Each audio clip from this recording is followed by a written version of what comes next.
मैं नमस्कार, नमस्कार। बैठिए। Thank you sir. बिना नाम बताए हुए अपना ब्रीफ इंट्रोडक्शन दे। अ, सर मैंने जो स्कूली शिक्षा है वो ग्रामीण स्तर पे की है। उसके बाद मैंने बीएससी महाराजा सूरजमल गंज यूनिवर्सिटी भरतपुर से 2021 में की हुई है। और सर मैं वर्तमान में राजस्थान पुलिस में कांस्टेबल पद पर 2021 से तैनात हूँ भरतपुर में। आप कहाँ पे? भरतपुर में ही तैनात है? जी सर। तो भरतपुर के रहने वाले हैं, भरतपुर में ही है वो कांस्टेबल तैनात है यहाँ पे जो। जी सर। ऐसा हो सकता है क्या कि होम डिस्ट्रिक्ट में ही है जो कांस्टेबल है वो अपॉइंट हो जाते हैं? हाँ जी सर, जैसे पुलिस विभाग में जो सब इंस्पेक्टर होता है उससे नीचे वाला होम डिस्ट्रिक्ट में हो सकता है पुलिस। हो सकता है। हाँ जी तो सर। आपको है वो, फिर तो कई तरह की प्रॉब्लम्स आपके सामने आती होंगी ये जो। जी सर, जैसे कुछ प्रॉब्लम सामने आती है लेकिन कुछ प्रॉब्लम का सॉल्यूशन भी मैं पहले से जानता हूँ तो उसको भी सॉल्व करने में मेरे को मदद मिलती है। जैसे? जैसे जो भरतपुर में एक क्राइम कल्चर है, साइबर अपराध या साइबर क्राइम, तो उसको मैं पहले से ही जानता हूँ। तो सर उसके खिलाफ जो भी कानूनी कार्रवाई करनी है या कम्युनिटी पुलिसिंग करनी है, लोगों से कैसे जुड़ाव करना है, तो वो मैं एक लोकल लेवल से सब कुछ जानता हूँ सर। तो ऐसा कुछ किया है आपने वहां पे रहते हुए? जी सर। ऐसा किया है? जी सर। क्या क्या किया है? सर जैसे मैं ट्रेनिंग के टाइम में थाना जुरेरा पे पदस्थापित था। तो उस टाइम जो बीट कांस्टेबल नियुक्त किया जाता है, तो गांव में मैंने दो चार लोगों को एक पुलिस तंत्र जो सामुदायिक पुलिसिंग के तहत जो भी बीट में घटनाएं होंगी वो उनको मुझसे सूचित करेंगे। उनका मैं उच्च स्तर पर प्रेषित करूंगा। और सर जो भी आम जन की समस्याएं या पुलिस की कार्य प्रणाली है उन तक मैंने वो पहुंचाने का प्रयत्न किया था सर। अच्छा अच्छा। तो पहला तो फिर आपका है वो जो प्रेफरेंस में है वो पहला पॉइंट, पहली सर्विस है वो आरपीएस की होनी चाहिए था ना मेरे ख्याल से। उसके साथ ज्यादा जस्टिस आप कर पाते हैं। हाँ, ऐसा नहीं है सर। आरएएस है उसमें भी मैं पुलिस में रहकर जिस पुलिस के साथ समन्वय करके वो जो मैंने फील्ड का कार्य है वो भी कर सकता हूँ।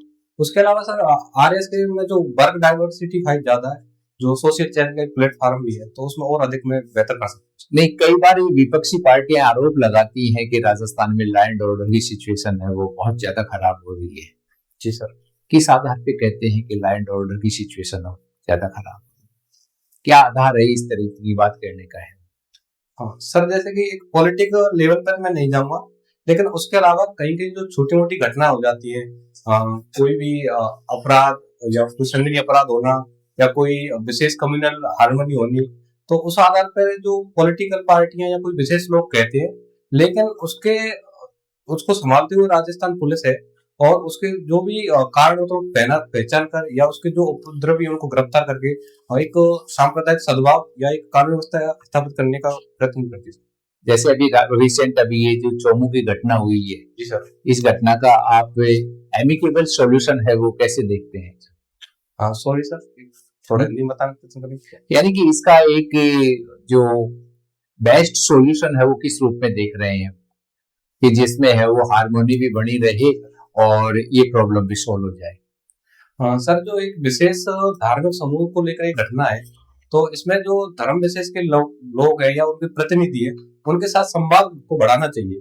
और उस संवाद के आधार पर उनको समझाना चाहिए कि जो आप जिस पर आप अतिक्रमण कर रहे हो या उस पर दावा कर रहे हो वो सरकार की है। तो और या फिर उन लोगों को पहले स्वतः ही खाली करना चाहिए। और उसके अलावा सर उनकी या क्या प्रतिक्रिया है उसके लिए जो सामुदायिक पुलिसिंग है, उनके बीच के लोग हैं, उनसे जो इनपुट प्राप्त करना चाहिए और उस आधार पर ही जैसे ड्रोन सर्विलेंस या अन्य आधार पर कि कोई ऐसी घटना ना हो जाए, या सोशल मीडिया पर भी प्रतिबंध लगाना चाहिए, जिससे कि सर जो कोई भी ऐसी जो अफवाह है ना उड़े, तो एक सब हार्मनी बनी रहे।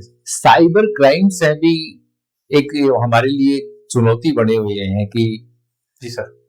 नए नए जो तरीके हैं वो ढूंढ लेते हैं। जी सर।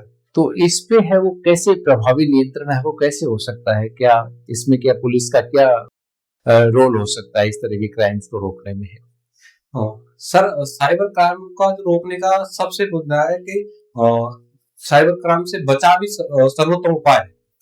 तो जो साइबर क्राइम हो रहे हैं उसके प्रति लोगों को जागरूक करना, या जो सिविल सोसाइटी है या जो पुलिस मित्र है, साइबर वॉलंटियर्स है, उनके द्वारा उनको पहुंचाना कि कैसे कैसा साइबर क्राइम हो सकता है। यदि किसी व्यक्ति के साथ कोई साइबर फ्रॉड होता है या साइबर क्राइम होता है, तो तुरंत जो साइबर हेल्पलाइन है 1930 पोर्टल या cyber.crime.portal है उसके माध्यम से वो शिकायत करे या वो नजदीकी पुलिस स्टेशन पर जाकर अपनी व्यथा बताए, जिससे कि जो गोल्डन हावर का जो रूल लगता है उससे जो भी आर्थिक अपराध है या कोई विशेष घटना है उसको रोका जा सके। ये जो संगठित अपराध की जो गिरोह हैं, इन पे है वो प्रभावी कार्रवाई क्यों नहीं होती? इनके लगातार है वो चलते रहते हैं, क्राइम रिकॉर्ड जो है वो आगे से आगे चलते रहते हैं, इस पे है वो प्रभावपूर्ण है वो कार्रवाई क्यों करने में कहाँ प्रॉब्लम आती है? कि विदेश में बैठा हुआ है गैंग का लीडर और वो यहाँ पे है, वो फिरौती मांग रहा है, पैसे मांग रहा है, तो इस तरह की घटनाएं हैं। जैसे सर यदि कोई अपराधी विदेश में बैठा हुआ है तो वो एक विशेष कोड या आईपी कोड के तहत नहीं करता है, जबकि वो एक वीपीएन या सिम बॉक्स के थ्रू मैसेज करता है जिसको ट्रैक करना मुश्किल होता है सर। दूसरा सर ऐसा नहीं है कि नहीं पकड़ा जा रहा है, अभी हाल ही में भारत सरकार जो लॉरेंस के बिश्नोई के अनमोल बिश्नोई को उनको प्रत्यार्पण करके लाए। उसके अलावा जो भी विदेशों में बैठे हैं उन पर भी कार्रवाई की जा रही है। उसके अलावा सर जो एक समन्वित रूप से जैसे साइबर क्राइम का भारत पोर्टल है, सीबीआई का भारत पोर्टल, उसके तहत भी विदेशों में समन्वय स्थापित किया जा रहा है सर। क्या क्या चुनौतियां क्या क्या हैं, क्या क्या प्रॉब्लम्स हैं अभी राजस्थान पुलिस के सामने? चुनौतियां ही कही है, प्रॉब्लम्स के क्या कहें, क्या क्या चुनौतियां हैं अभी राजस्थान पुलिस में जो? सर सबसे बड़ी चुनौती तो सर जैसे साइबर क्राइम है वर्तमान में, और दूसरी सर जो संगठित अपराध है, मादक तस्करी वगैरह वो भी है, और तीसरी सर एक जो वैश्विक लेवल पर पुलिस कार्मिक होने चाहिए लगभग 222 पर लाख होने चाहिए, लेकिन वर्तमान में 154 के समथिंग है राजस्थान में, तो एक वो भी कमी है सर। और तीसरा सर जो इंफ्रास्ट्रक्चर है साइबर क्राइम को रोकने के लिए या अन्य अपराधों को रोकने के लिए कहीं ना कहीं सर उसमें भी कमी है, पर उनके अलावा सर सरकार का या पुलिस काम कर रही है। तो ये भरतपुर इलाका है वो सबसे ज्यादा है, वो साइबर क्राइम में है वो एडवांस है, जी सर, जबकि वो पढ़े लिखे भी ज्यादा नहीं है वो लोग। जी सर, फिर भी है वो इतने एडवांस क्यों है इस टेक्नोलॉजी में? जो तो इस टेक्नोलॉजी यूज में है वो कोई पढ़ाई का कोई महत्व नहीं है इसका मतलब?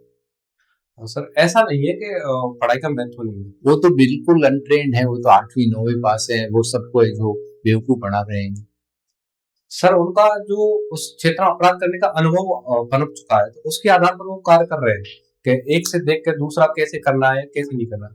और दूसरा सर जो उस क्षेत्र के लोग हैं वो अन्य क्षेत्रों में आते जाते रहते हैं, तो उनके आधार पर भी एक स्किल डेवलप कर लिया लोगों ने साइबर क्राइम को कम करने के लिए या उसको बढ़ावा देने के लिए। लेकिन वर्तमान में जो राजस्थान सरकार या भरतपुर पुलिस का ऑपरेशन एंटीवायरस है उस पर सर अभी लगाम लग रही है। ठीक, थैंक यू सर। ठीक है, आपने फिजिक्स पढ़ी है, केमिस्ट्री, बायो, ये जूनोटिक डिजीज क्या होती है? सर ऐसे डिजीज जो जंतुओं से फैलकर मानव में जाए तो जूनोटिक डिजीज, पशुओं से मानव में या अन्य जंतु। ठीक है, ये एनिमल क्या होते हैं? जी सर, एनिमल जंतु, इसको परिभाषित करो। सर जो श्वसन कर सकें या क्रिया कर सकें, इसको जो आर.एच. वेटिकर के पंचजगत अवधारणा है उसमें एक एनिमल जो जगत उसमें रखा गया है जो विशेष कार्य जैसे, सर यही याद कर पा रहा हूँ। और प्लांट पौधा क्या है? पौधा पादप। जी सर, मेरे अंतर सर दोनों में मेरे को लगता है जनन के आधार पर है, जनन कर सकते हैं एनिमल, तो पादप जनन नहीं कर सकते, वो कायिक जनन है ऐसे। ठीक है, और यदि दूध में पेस्ट गिर जाए तो क्या होगा? टूथपेस्ट होता है ना, टूथपेस्ट। जी सर, यदि वो दूध में गिर जाए, माफी चाहूंगा सर एग्जैक्ट जो पीएच क्या होता है सर? पीएच किसी भी जल में जो हाइड्रोजन आयन की सांद्रता है उसके आधार पर उसका पीएच निकाला जाता है सर। और क्षारीय कब होगा और अम्लीय कब होगा? सर जैसे पीएच स्केल होता है वो 0 से लेकर 14 तक होता है। यदि पीएच 7 से अधिक और 14 के बीच में तो क्षारीय होगा, और वो 0 और 7 के बीच में तो अम्लीय होगा। ठीक है, अभी जैसे बांग्लादेश में काफी हिंसा हो रही है। जी सर, तो इसका भारत पे क्या प्रभाव है और उस हिंसा के क्या कारण है मुख्य? सर जैसे प्रभावों की बात की जाए तो एक तो जो क्षेत्रीय स्थिरता वो प्रभावित हो रही है। दूसरा सर भारत में भी जो एक्सट्रीम में कट्टरता वो बढ़ सकता है, और तीसरा सर जो क्षेत्र पर बॉर्डर पर जो टेंशन हो रही है उसका जो शरणार्थी समस्या है वो भी आ सकती है। और चौथा सर, अभी वर्तमान में कुछ चीन का या पाकिस्तान का गठजोड़ है, तो भारत की संप्रभुता या अखंडता के लिए भी प्रभावित हो सकता है।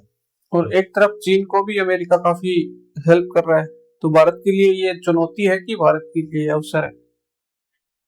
सॉरी सर, एक बार दोबारा क्वेश्चन। अभी जैसे पाकिस्तान को अमेरिका सहायता दे रहा है, जी सर। आज भी आया था न्यूज़पेपर में, जी सर। तो इस स्थिति में ये भारत के लिए एक चुनौती है या फिर अवसर है? सर, ये एक चुनौती ना नहीं, एक अवसर है, बल्कि भारत के लिए एक विशेष परिस्थितियां उत्पन्न हो सकती है। किसी भी देश के जो विदेश नीति है वो उस देश के हितों, जो राष्ट्रीय हितों को सर्वोपरि रखती है।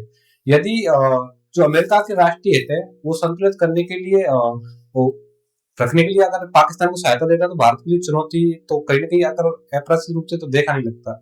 लेकिन यदि सर वो आतंकवाद को समूह को बढ़ावा देने या ऐसे क्षेत्रों में सहायता देता है, तो वो चुनौती के रूप में उभर सकता है सर। और ये यूक्रेन में पीस प्लान क्या है?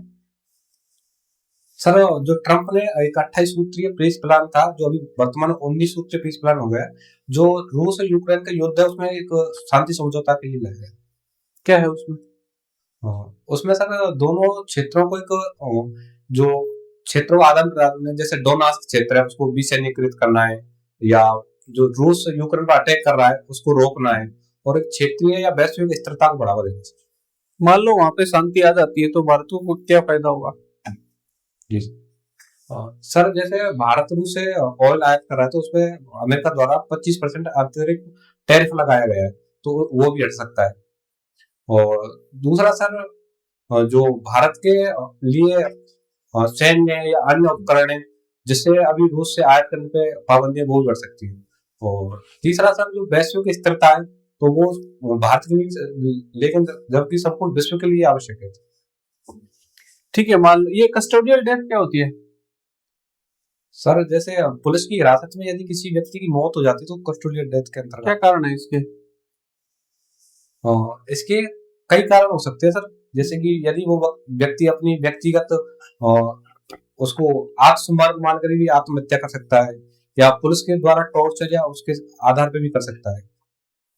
मान लो आप कहीं थाने में पोस्टेड हो और वहां पे कस्टोडियल डेथ हो जाती है, जी सर। और फिर वो गांव वाले उग्र हो जाते हैं, ये इन पुलिस वालों ने मारा, ये दो आपके पास में भी 3-4 पुलिस वाले जाब्ता जाता है नहीं, जी सर। और गांव वाले उग्र हो जाते हैं उस स्थिति में कि अब तो इस पुलिस वाले को या तो जलाएंगे, इन पुलिस वालों को मारेंगे, पिटेंगे, जो भी करना करेंगे। अब आप वहां पे एसएचओ हो, जी सर।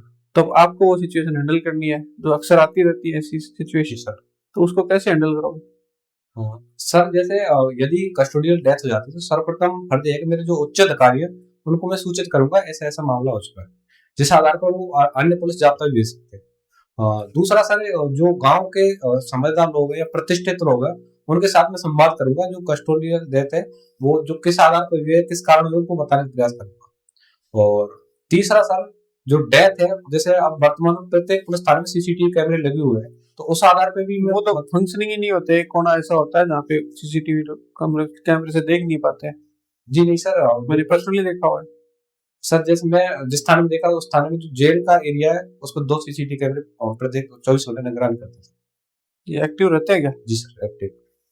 ठीक है, अभी थोड़ा सा इकोनॉमी की बात कर लेते हैं। मैक्रो इकोनॉमिक इंडिकेटर क्या होता है? Sorry sir. तो इकोनॉमी के इंडिकेटर्स होते हैं संकेत, जी संकेतक, जैसे कोई इन्वेस्टर भारत आ रहा है, जी सर। तो वो क्या क्या चीजें देखता है आने से पहले? सर, एक तो वो देखता है कि जो इकोनॉमी है किस वृद्धि दर से बढ़ रही है। दूसरा, इकोनॉमी के क्षेत्र में कितनी शिथिलता है या रेगुलेटरी नियम्स क्या है। और तीसरा सर, उस देश की जो नीतियां हैं या रेगुलेटर्स हैं उनको भी देखता है। ठीक है, मान लो कोई आपके एरिया में कहीं पोस्टेड हो और वहां पे बाल विवाह हो रहा है, जी सर। तो हमें समझाओ हम तीनों को, ताकि हम कन्विंस हो जाएं आपसे कि हमें बाल विवाह नहीं करना चाहिए। सर, जैसे बाल विवाह है वो एक गरीबी, शिक्षा या आप लोकल में आने दो। गरीबी, शिक्षा या उनके स्वास्थ्य को लेकर एक गंभीर चुनौती हुई नहीं है, तो उनको ये मैं यही बताऊंगा कि ये आपके लिए नहीं, आपके जो महिला या जो बच्चा उसके दोनों के स्वास्थ्य के लिए खतरनाक है। दूसरा सर, जो बाल विवाह यदि कोई करता है तो उसके लिए बाल विवाह प्रतिशत अधिनियम 2006 का है, उसके तहत दंडनीय अपराध भी है। और तीसरा सर, जो बाल विवाह की जो संस्कृति है उसके लिए जो एक सभ्य नागरिक के कर्तव्य होने चाहिए उसके अनुकूल नहीं है, उनके ये नैतिक कर्तव्य के प्रतिकूल है। तो यही समझाने का प्रयास करूँ। ठीक है सर, थैंक यू सर। कैसे हो सचिन जी आप? ठीक हूँ सर। रिलैक्स हो? जी सर। केवल महिलाओं के लिए ही नियम बने हैं या पुरुषों के लिए भी कुछ नियम बने हैं? सर किस संदर्भ में सर? महिलाओं के लिए, महिला प्रोटेक्शन के लिए खूब सारे नियम बने हुए हैं। जी सर। वैसे ही पुरुषों के लिए प्रोटेक्शन के लिए भी कुछ नियम बने हैं क्या, महिलाओं से पुरुषों को प्रोटेक्शन देने के लिए? सॉरी सर, मैं एग्जैक्ट क्वेश्चन नहीं समझ रहा, तो प्रयास। महिलाएं आके खड़ी हो जाती हैं कि मेरे साथ में, और आधे से ज्यादा तो फाल्स खड़ी हो जाती है, आपको भी पता है जी सर। कि मेरे साथ में जबरदस्ती की गई है। 3 साल से साथ रह रही थी, जी सर। 4 साल से साथ रह रही थी, बीच में कुछ नहीं हुआ, लास्ट में लेने देने पे या किसी भी मामले पे बिगड़ गई होगी, जी सर। तो जब भी बिगड़ी तो थाने में आके खड़ी हो गई। तो उनके लिए बहुत सारे प्रोटेक्शन रूल्स प्रोविजंस बने हुए हैं। जी सर। वैसे ही पुरुषों के लिए भी कुछ बना हुआ है क्या? क्या पुरुष महिलाओं से पीड़ित नहीं होते? जैसे महिला आयोग है वैसे पुरुष आयोग है क्या? जी सर, पुरुष आयोग तो नहीं है, लेकिन जो भारतीय न्याय संहिता या भारतीय नागरिक सुरक्षा संहिता उसके तहत कुछ धाराएं हैं जो पुरुष महिला दोनों के लिए नहीं है। केवल महिलाओं के लिए तो है, जी सर। केवल पुरुषों के लिए कुछ भी नहीं है। जोर जबरदस्ती तो महिलाओं के लिए होती है, जोर जबरदस्ती तो पुरुषों के साथ में भी होती होगी। सर इसके लिए जो होती होगी, मैं पूछना चाह रहा हूँ, होती है या नहीं होती है, आपका क्या मानना है? सर जैसे हो सकता है किसी महिला प्रताड़ित हो सकता है, जो अभी सुहास वाले केस में आया था, उन्होंने सुसाइड की थी, तो उसमें महिला प्रताड़ित ही था, उसमें जो मान्य ऐसे ही केसेस के लिए क्या कुछ धाराएं, क्या कुछ अधिनियम अलग से कुछ बना हुआ है क्या, यही जानना चाह रहा हूँ। माफी चाहूंगा सर इसके बारे में। आप पुलिस डिपार्टमेंट में तो किसको जाके पूछे हम? फिर आप ही नहीं बताओगे तो कौन बताएगा हमें? हम तो ये मान लो आपके थाने में आए हैं और आपको पूछने के लिए आए हैं कि मैं महिला से पीड़ित हूँ, मुझे रास्ता दिखाइए। अब आप क्या आपके हाथ खड़े हैं या कुछ बताओगे? जी सर, मैं उनको बताने का प्रयास करूंगा। मुझे ही बताइए। जी सर, मैं बताऊंगा कि आपके लिए जो बीएनएस की धारा है उसके तहत आप अपनी जो भी रिलेटिव है महिला उसके खिलाफ मुकदमा दर्ज करा सकते हैं। नहीं, रिलेटिव नहीं है, कोई और ही है। तो सर उसके खिलाफ भी मुकदमा दर्ज करा सकते हैं, जैसे आत्महत्या प्रेरित का हो सकता है या जो मारपीट का हो सकता है। उसके खिलाफ महिला के लिए वो समान जो कारावास का दंड है जो किसी के लिए होता है। सोशल मीडिया पे दोस्ती हुई है। जी सर। और अब वो ब्रेकअप हो रही है, वो ब्लैकमेल कर रही है महिला है। जी सर। इस दिशा में क्या करे पुरुष है? सर जो हनी ट्रैप है उस मामले में मुकदमा दर्ज करा सकते हैं। करवा सकते हैं जी सर। कि मेरे खिलाफ मतलब जबरदस्ती का मामला बना जी सर, दे। करा सकते हैं। अच्छा, ऐसा होता भी है क्या? प्रैक्टिकली भी ऐसा होता है क्या कि महिला ने झूठा केस कर दिया? जी सर। पुरुष को तो तुरंत आप अरेस्ट करोगे? जी सर। ठीक है, मान लीजिए वाइफ ने हस्बैंड के खिलाफ केस कर दिया कि दहेज या प्रताड़ना का या फिर मारपीट का केस कर दिया, उसको तुरंत आप अरेस्ट करोगे, थाने ले जाओगे, जेसी हो जाएगी। तो उसके बाद में लास्ट में डिसीजन, मतलब बाद में आएगा, डिसीजन आता है और डिसीजन में ये साफ हो जाता है कि भाई इस पुरुष ने कुछ भी गलत नहीं किया था। तो ऐसी स्थिति में क्या होता है, उस महिला, उस पुरुष को बचाने के लिए क्या, उसके तो इज्जत गई तो सामाजिक मान सम्मान सब कुछ गया, वो तो खत्म हो गया, उसका तो लाइफ ही खत्म हो गई। सर यदि कोई महिला दहेज का मुकदमा करती है तो सर्वप्रथम तो उन दोनों की काउंसलिंग की जाती है, टेल की जाती है मुकदमा सही है या गलत है। दूसरा सर उसमें सबसे पहले काउंसलिंग करते हो या डायरेक्ट अरेस्ट करते हो? काउंसलिंग की जाती है, उसके बाद एफआईआर दर्ज की जाती है, उसके बाद जो भी कानून कार्रवाई वो अमल में ली जाती है। ठीक है, तो काउंसलिंग से पता लग जाता है आपको? हाँ, अधिकतर मामलों में पता लग जाता है सर कि कौन ये सही है। जिस तरह अगर किसी 100 में से 99% ऐसा होता है कि अरेस्ट होता ही होता है। जी सर। गिरफ्तारी होती ही होती है, तो उस पुरुष की तो जिंदगी तबाह हो गई। सर ऐसा तो नहीं कहा जा सकता तबाह होगी, लेकिन जो तबाही हो गई अगर किसी को बिना किसी गुनाह के, बिना गलती के पकड़ के ले गए। आज समाज में अगर किसी को अरेस्ट कर लिया जाए, गिरफ्तार कर लिया जाए, तो सामाजिक प्रतिष्ठा तो खत्म है, उसकी जिंदगी तबाह कैसे नहीं हुई? सर ऐसा तो नहीं कहा जा सकता। आप एक सामान्य व्यक्ति बनकर देखो, क्या उसकी जिंदगी तबाह नहीं हुई, जिसे बिना मतलब बिना किसी कसूर के, बिना किसी गलती के उसे पकड़कर अरेस्ट कर लिया जाए। अगर 1 घंटे भी उसको रखा जाता है, 1 घंटे भी किसी की स्वतंत्रता छीनी जाती है, तो ये तो उसकी स्वतंत्रता के अधिकार का उल्लंघन हो गया ना। तो ये मामला किसी पुलिसकर्मी का या जांच अधिकारी का व्यक्तिगत ना होता है, जो मैंने थोड़ी बोला उनका होता है, के अनुसार जो प्रक्रिया होती है सर के अरेस्ट करने। मैं यही तो पूछना चाह रहा हूँ कि पुरुषों के लिए ऐसा कुछ होना चाहिए क्या?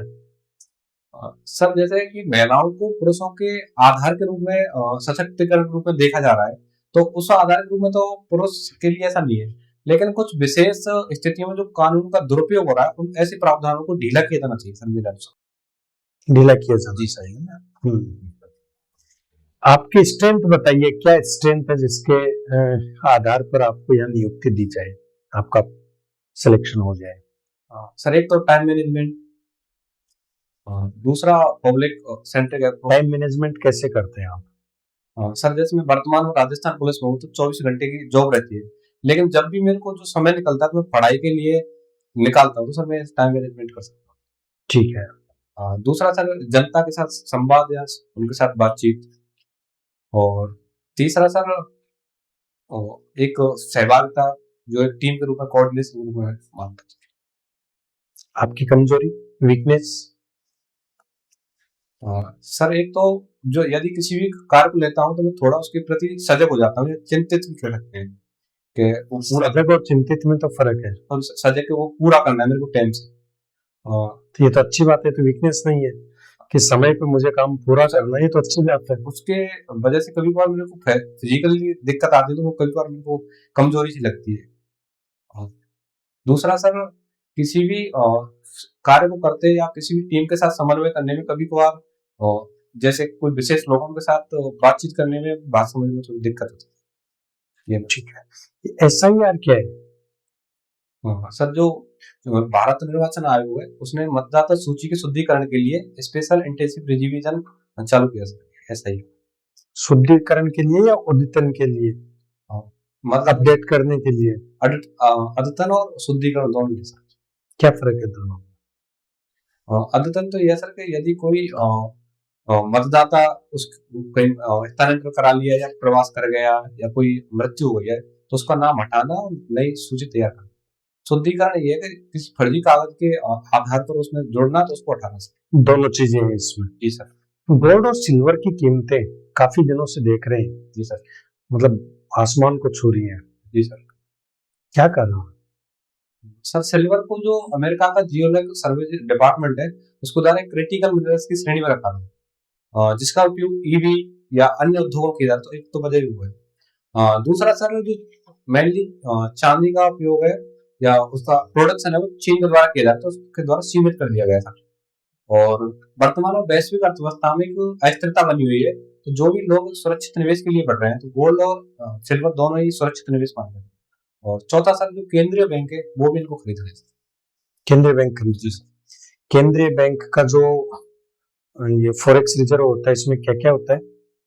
सर एक तो डॉलर होता है, दूसरा सर गोल्ड होता है, सॉरी सर दो ही और होते हैं। परिसीमन क्या है? किसी भी विधानसभा, पंचायत या उसके क्षेत्राधिकार को लेकर विभिन्न क्षेत्रों को जोड़ना, हटाना, परिसीमन जोड़ना और हटाना। हाँ, उनके आधार पर सीमा का पुनर्निर्धारण करना। जी सर। कब हुआ था लास्ट टाइम? 2002 के आसपास हुआ था सर, लोकसभा क्षेत्र में। अब कब होना है? 2026 होना सर। 2026 में। ठीक है। तो इसका कई लोग इसका मतलब विरोध क्यों कर रहे हैं, अपोज क्यों कर रहे हैं? सर उनको ये लगता है कि परिसीमन उनकी जो विधानसभा क्षेत्र है या उनके जो निर्वाचन क्षेत्र है, उनमें उस विशेष समूह को या क्षेत्र को हटाया जा सकता है, जोड़ा जा सकता है, जिससे उनकी जीतने की संभावना या उनकी जो मतदान वो प्रभावित हो सकता है। वॉलीबॉल खेलते हैं, वॉलीबॉल खेलते हैं आप, क्या सीखने को मिला इससे? सर एक तो जैसे वॉलीबॉल में तुरंत निर्णय सीखने को मिला, दूसरा सर एक टीम भावना, और तीसरा सर किसी जो अपनी पोजीशन रोटेशन होती रहती है, तो अपने जो पोजीशन को रोटेशन के आधार पर काम करना। हम्म अभी पंचायतों के चुनाव होने हैं, जी सर। कई मुद्दे हैं जी सर। कि वार्डों का निर्धारण है वो कैसे किया जाए। जी सर। गवर्नमेंट ने कोई फॉर्मूला दिया है? सर एक परिसीमन आयोग का गठन किया जाएगा, वो एक दिशा निर्देश या एक विशेष जो दिशा निर्देश स्थापित उसके आधार पर किया जाएगा। वार्डों का निर्धारण वार्डों का या पंचायतों को जो जैसे मैं सोच पा रहा दे दिया गवर्नमेंट ने तो पैसा। हूँ। सॉरी सर, तो मैं अभी उसका एग्जैक्ट याद। खर्च की सीमा भी है वो बढ़ाई है। जी सर। पता है कुछ जी? सर पढ़ा तो था लेकिन अभी मैं याद रिकॉल नहीं कर पा रहा, कोई बात नहीं है। शैक्षणिक योग्यता का भी है वो मुद्दा है, वो पंचायत चुनाव के लिए है। जी सर। क्या वास्तव में है वो कुछ मिनिमम शैक्षणिक योग्यता है वो पंच सरपंचों के लिए, वार्ड पंच के लिए है वो होनी चाहिए? आपका इसमें है वो क्या पक्ष है? सर दोनों ही पक्ष हैं। यदि योग्यता रखते हैं तो कुछ लोग इससे बाहर हो जाएंगे, तो एक सहभागी लोकतंत्र का अभाव नहीं होगा। दूसरी तरफ यदि योग्यता रखते हैं तो सर किसी पंचायत के विकास जो योजनाएं उनकी समझ उसको अधिक होगी, उस आधार पर उनका क्रियान्वयन और पंचायत विकास अधिक हो सकता है। अच्छा अच्छा। महाराजा सूरजमल जी का है वो भरतपुर के विकास में क्या योगदान है? जी सर। सर्वप्रथम तो सर इन्होंने जो भरतपुर का लोहागढ़ दुर्ग था उसका निर्माण कराया था, उसके आधार पर एक एकीकृत रियासत का निर्माण किया था। दूसरा सर इन्होंने जो आसपास के क्षेत्र थे उनके साथ जो संबंध थे या कूटनीतिक संबंध थे वो स्थापित किए थे। और तीसरा सर एक सुरक्षित एक सेना या एक सुरक्षित स्थान निर्माण किया था। यही है। हाँ उसमें है मुख्य फसलें हैं वो कौन कौन सी हैं? सर एक तो सरसों, दूसरा गेहूं, तीसरा बाजरा और चौथा सर तिलहन। तो सरसों अनुसंधान केंद्र जी भरतपुर में ही है सर। भरतपुर में ही क्यों खोला गया ये? सर जो सरसों के उत्पादन होता है वो राजस्थान में, जहाँ तक मैं याद कर पा रहा हूँ, प्रथम स्थान पर भरतपुर। तो उसके जो अनुसंधान के लिए या क्षेत्र के विकास के लिए क्या और कैसे बढ़ा जाए उसके लिए कैसी मिट्टी चाहिए सरसों के प्रोडक्शन के लिए? अच्छे प्रोडक्शन में कैसी मिट्टी है यहाँ पे है जो जिससे कि सरसों की प्रोडक्शन है वो सबसे ज्यादा है आपके यहाँ पे? सर दोमट मिट्टी है। उस आधार क्या होती है दोमट मिट्टी? है जलोढ़ मृदा कहते हैं, उसमें जो हुमस है या नाइट्रोजन तत्व वो अधिक पाए जाते हैं। ठीक है, आपका साक्षात्कार हो गया। Thank you sir.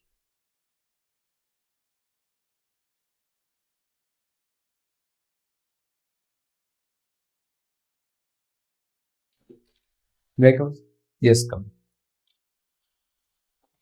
बैठो सचिन जी। सचिन जी कौन सा मॉक है ये आपका? फर्स्ट मॉक है। फर्स्ट मॉक की है ये? पहला ही मॉक दिया ये? 3 दे दिए सर, चौथा है। चौथा है। तो देखिए आपका तो ज्यादातर जो इंटरव्यू चलेगा आपकी जॉब के ऊपर चलेगा मेरे ख्याल से। उसी पे चलना भी उसी पे चल भी सकता है, ऐसा भी हो सकता है स्क्रिप्ट पढ़ने को और नहीं पूछे तो एक कुछ भी नहीं पूछे, लेकिन संभावना है वो पूछने की जाता रहती है जो कि उससे। तो आपने क्या इवेलुएट किया इस इंटरव्यू को आपने?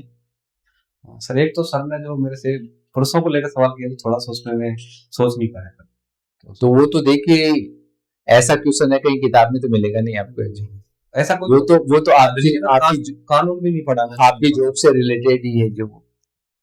और ये फिर भी आपने बहुत अच्छा जवाब दिया। सशक्तिकरण को देखते हुए तो महिला सशक्तिकरण को देखते हुए तो बनाए नहीं गए, लेकिन ढीला किया जाना चाहिए। अगर दुरुपयोग करते तो उनको उनमें ढिलाई बरतनी चाहिए। आपने अच्छा जवाब दिया ये।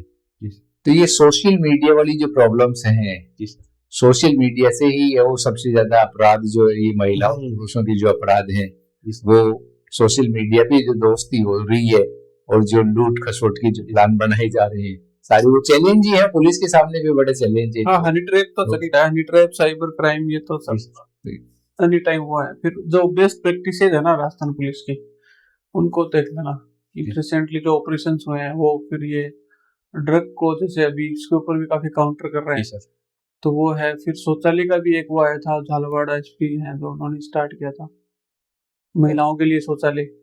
हाँ सर किया। वो भी काफी चुनौतीपूर्ण रहता है थानों में।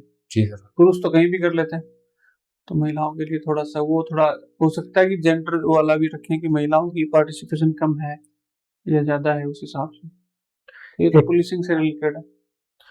ये कौन से मुद्दों की जांच कौन करता है थोड़ा सा देख लेना, अलग अलग मुद्दों की जांच अलग अलग करते हैं ना। जी सर। कांस्टेबल लेवल पे कौन से मुद्दों की जांच, एआई मतलब इन्वेस्टिगेशन ऑफिसर आईओ किसको बनाया जाता है, कौन से मुद्दों की जांच है वो एसएचओ करेगा, कौन से मुद्दों की जांच है वो डीएसपी के हाथ में होती है, डायरेक्ट कौन करता है, ये थोड़ा सा देख लेना इन चीजों को। बाकी ओवरऑल आपका इंटरव्यू बहुत अच्छा था, और बहुत अच्छा इंटरव्यू। सर एक मेरा जेन्युइन क्वेश्चन रहा कि जैसे बोर्ड की हमसे क्या अपेक्षा होती है कि कैसा हमें कैंडिडेट चाहिए, तो उस आधार पर क्या क्या मानक हो सकता आप सरल रहें, सजग रहें और सहज रहें, प्रेशर में नहीं आए बिल्कुल। आपकी जो फेस रीडिंग है, आपका जो कॉन्फिडेंस लेवल है, वो बोर्ड वहां बैठे बैठा इजीली जज कर लेता है। एक बहुत बड़ा आधार है ये। उनको भी रट्टाफिकेशन वाले नहीं चाहिए। ओपिनियन ओपिनियन जो बेस है, ओपिनियन किस स्तर की ओपिनियन है आपकी, ये जो वो एक महत्वपूर्ण सच्चाई को स्वीकार करना, सच्चाई को स्वीकार करना, उस पर अपना पक्ष रखना। कुछ लोग कहते हैं कि मैंने बहुत तैयारी की थी लेकिन फिर भी इंटरव्यू में नंबर नहीं आए, तो वो जो रटके बोल रहे हैं वो इजीली पता चल जाता है कि ये पूरी रटके आया है, जबकि वो रटने वाली चीज नहीं चाहिए उस इंटरव्यू बोर्ड में। जो उसके फैक्ट्स चाहिए, उसका क्यों का जवाब चाहिए उसमें, जो ठीक है ना। आप एडमिनिस्ट्रेशन में जाएंगे तो डेली नई नई चीजें फेस करेंगे। अब नई चीज फेस करेंगे तो वो रटी हुई तो पहले से काम आएगा नहीं, वहां उसका सॉल्यूशन करना है। तो एट ए टाइम आप किस तरह का आपका माइंड सेटअप है, आप समस्या को समझ पा रहे हो कि नहीं पा रहे हो, आप समस्या का समाधान कर पा रहे हो कि नहीं कर पा रहे हो, वो चीजें देखते हैं। और वो भी देखो, क्वेश्चन नहीं आया, क्वेश्चन आना कोई बड़ी चीज नहीं है। आप 10 फैक्ट मेरे को पूछो, मेरे को 10 के 10 भी ना आए, ऐसा भी हो सकता है। तो क्वेश्चन नहीं आया, नहीं क्वेश्चन नहीं आया, फिर भी मैं घबराया नहीं, मतलब एडवर्स सिचुएशन थी फिर भी मैं घबराया नहीं, फिर भी मैंने सॉरी बोला और मेरे चेहरे पे कोई खिंचाव तनाव नहीं आया और मैं आगे बढ़ा। ऐसा ही कैंडिडेट चाहिए उनको। इंटरव्यू बेस पे नहीं रुकेगा, ठीक है। Best of luck.